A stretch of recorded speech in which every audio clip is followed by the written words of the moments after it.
各位网友，大家好！玩书走天涯，走进历史，走出现实。就在现实中，我们看到目前三次大战的这个脚步，目前按下了暂停键。那么就在本周，这个欧盟领导人和乌克兰的领导人泽连斯基已经到了白宫和这个川普展开了新一轮的会谈。那么，未来呢？那加上这个普京和川普在阿拉斯加已经会面过一次，那么这个和平的框架正在形成。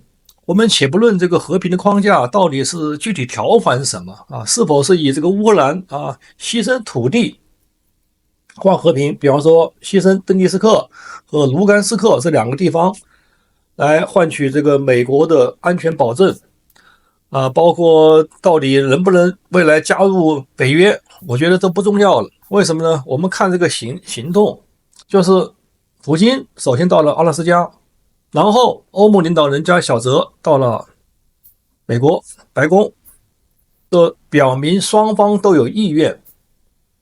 打了3年了，都累了，双方的伤亡人数也比较高，是吧？国土的这个受损害包括俄罗斯是吧？很多炼油厂被炸是吧？军工企业被炸，对不对？那乌克兰就不用说了，打成了这半壁江山是半壁焦土了，对不对？所以呢，双方都有意愿暂时停下脚步，按下暂停键，和平。所以目前和平可期。那么一旦俄乌战争停下来，那么世界上这个最大的一个火药桶就会熄火。那么加上之前川普在伊朗实行了这个核威慑的这个核设施的轰炸，把它炸熄火了。那么加上这个以色列在中东呢，把这个哈马斯基本铲除还有最后努力，所以是两大火药桶都起码是暂时熄火。那么世界大战这个玩书的这个一直在分享这个系列一直在加速系列，那么真有可能在川普这个斡旋下暂停了，起码在未来几年战火起不来。首先跟川普点赞川普确实是一个这个世界和平的使者，他上任之后，也就是半年多时间，已经按下了4场战争，是吧？泰国、柬埔寨、印度、巴基斯坦，是吧？阿塞拜疆和亚美尼亚，以及这个非洲的刚果金，对吧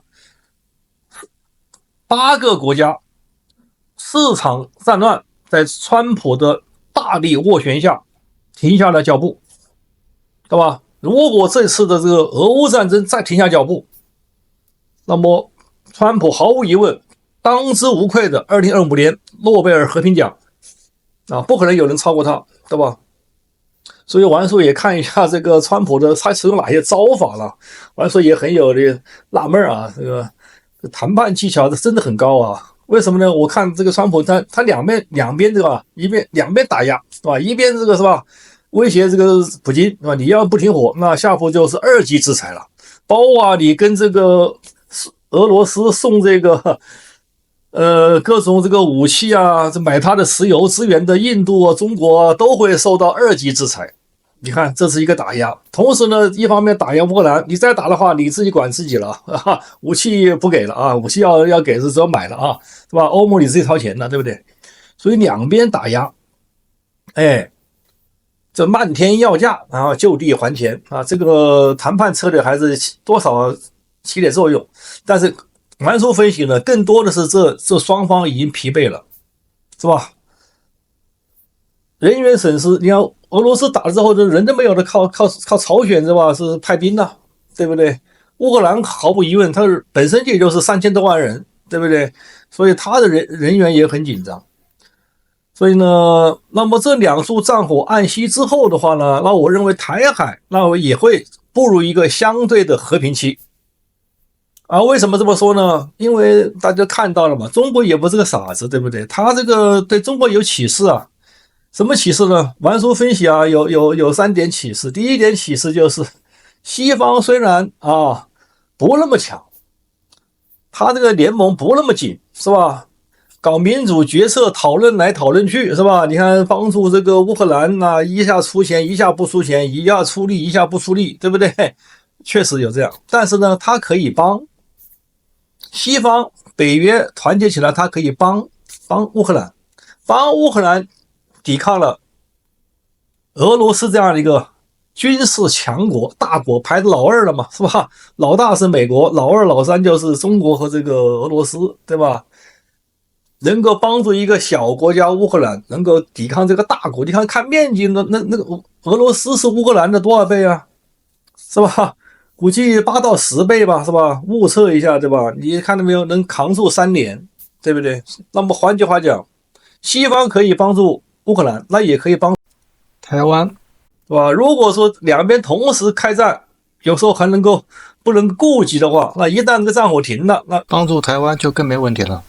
何况美国一直在注重亚太，是吧？联合的日本啊，这个澳大利亚啊，是吧？包括菲律宾啊，在第一岛链、第二岛链呢，在围堵中国，对不对？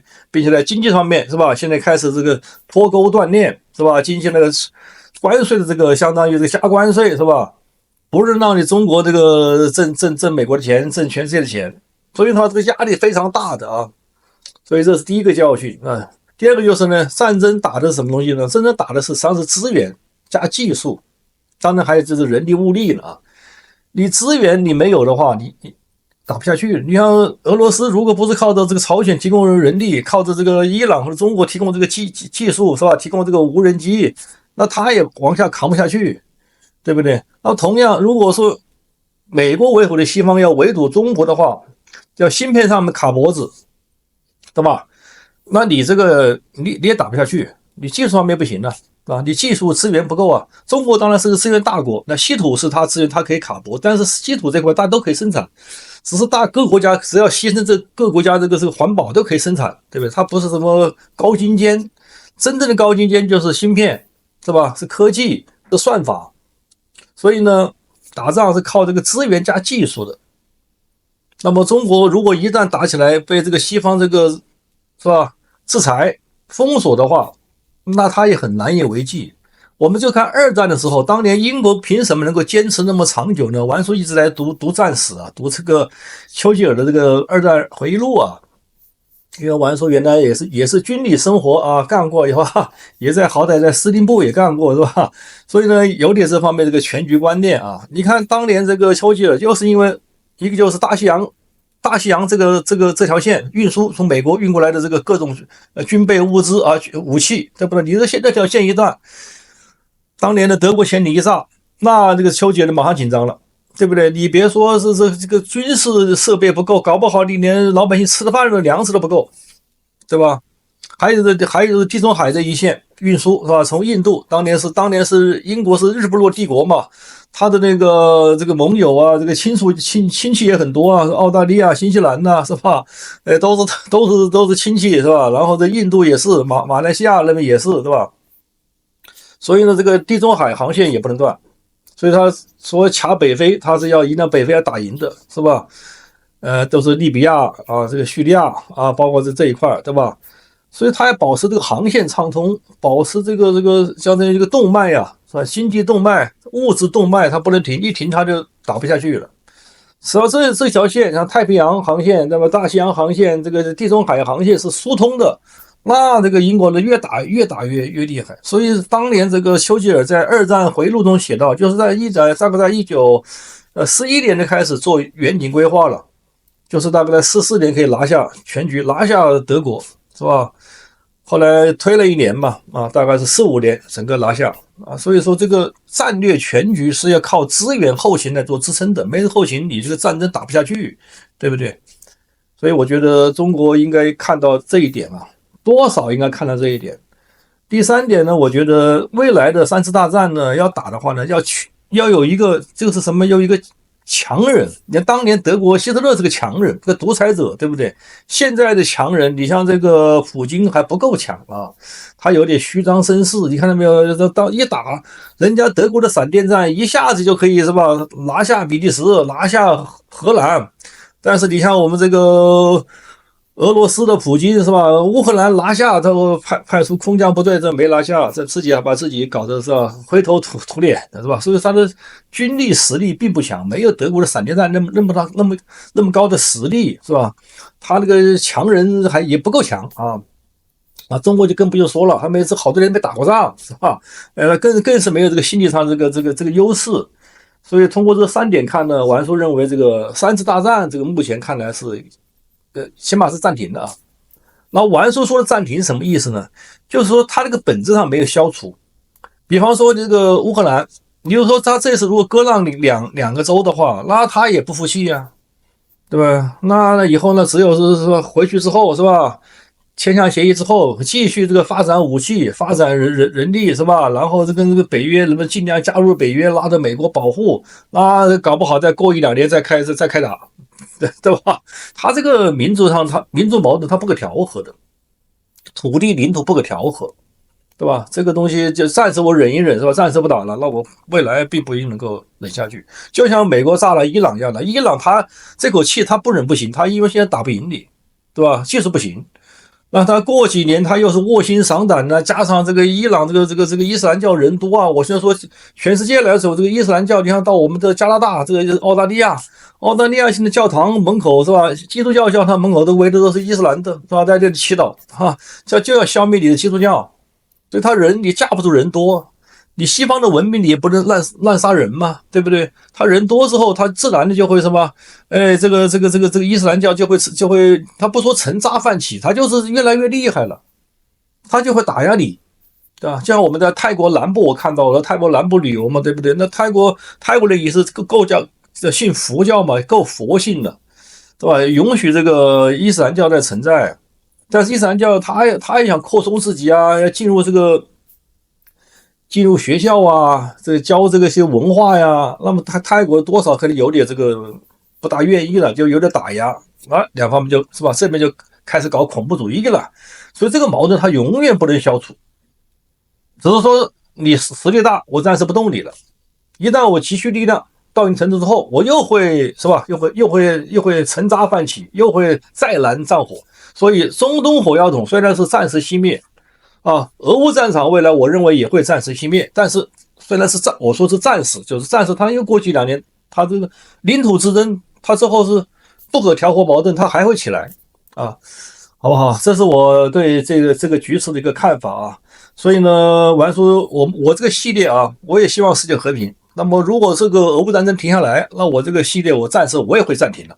对吧？往下就没有什么更多的发展事情了，对吧？重要线索就没有了，因为就是大的线索，你主要几个战场嘛，战场火一停的话，那后面这个战争就可能暂时就不会动了。但是我刚才说过了，是暂时的啊，只是暂时，也可能就是3.5年，好点的话3-5年啊，长点的话上10年，到时还会重燃战火，这个是熄不了的。我说这基督教和伊斯兰教这个全球这个两个文化之争，你说两个文化也好，两个文明也好，两个文化文明之争调和不了。俄乌这块的领土之争，就算这次是吧签订框架协议，它也调和不了，好不好？所以呢，我看这个丘吉尔的二战回忆录呢，还是很有启发啊，跟大家分享一下。这个丘吉尔也谈了一个观念，就是在一战时候把德国惩罚太厉害了啊，又赔偿啊，又不让他开展军工啊，压得太狠之后呢，造成民族大家就受憋。加上那个希特勒这个强人起来之后呢，是吧？希特勒也不就是一个是吧？一个当过兵的嘛，是吧？也没到一个很高的职位，是吧？他这一煽乎啊，加上他这个人是吧，也有点这个领袖的魅力啊，是不是啊？这一煽乎起来就不得了。所以丘吉尔就说的还是应该啊，大家和平相处，能让就都让一点，不要压对手太狠，压对手太狠，反弹会越大。